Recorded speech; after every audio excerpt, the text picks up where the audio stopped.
SMDC Fame Residences dito sa Shaw Boulevard. Ayan. Ito yung amenity swimming pool nya.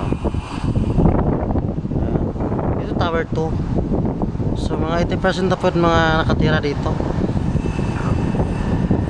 Then ito naman tower 1. Yung tower 2 ano na isasum natin yung mga ano balcony niya ang ganda.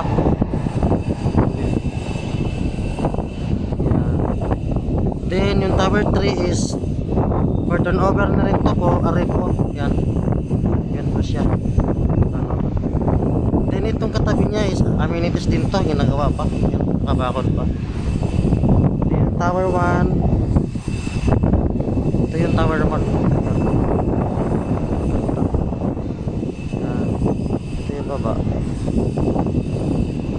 Yan. Itong balcony ang ganda oh. Yung tower 4 yun po, next year turnover yan, pre-ceiling pa, puro buo na siya, ang ganda.